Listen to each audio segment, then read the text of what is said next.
Hey guys, welcome to On My Shelf. Today I'm talking about how husband and I are totally winning at school. I'm not trying to sound pompous or anything. I mean, the year just started. But our failing is pretty legendary.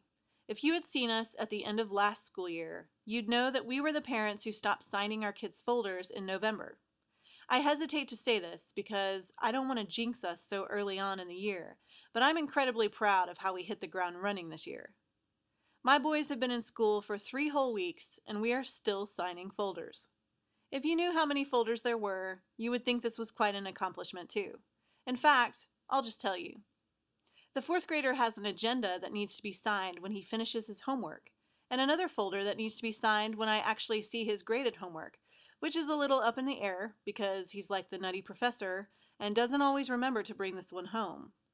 The 2nd grader has a book list that must be filled in with every single thing he wants to read in the afternoon, which is actually quite a lot. He also has an agenda that should be signed after his homework is completed. The 1st grader has a book folder, an agenda, and a behavior chart. I give out a lot of autographs every day. Not only that, but in the first weeks of school, the boys inevitably come home with a billion papers I've already filled out because it turns out the school's online system, which I used so my hand wouldn't get cramped up, isn't displaying vital information correctly. So I had to fill out all the papers with a pen anyway. It's a good thing I had a little practice because some of those questions are hard. Emergency contact number? I can't hold numbers in my brain anymore.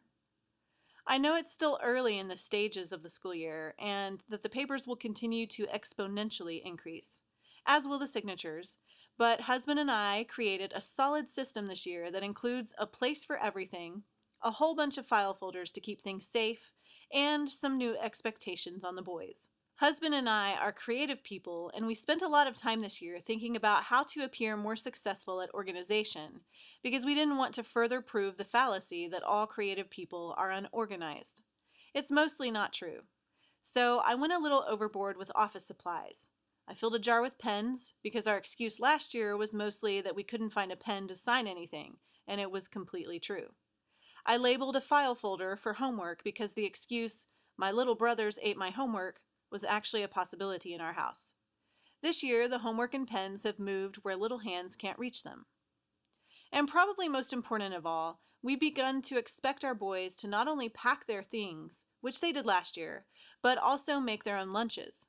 Sure, one only just turned 6 and still has trouble distinguishing between a fruit and a vegetable, but they're smart kids and fully capable, and I suspect every kid is. Sometimes we like to make things harder on ourselves when we could, instead, delegate a task to a perfectly competent kid. So here are my best tips for winning at school. 1. Get organized, whatever that looks like for you. Maybe it's not a billion working pens and a box of file folders, but find what works for you and do it. 2. Make kids do things for themselves. It's empowering for kids to do things for themselves, no matter how much they complain about it at the time.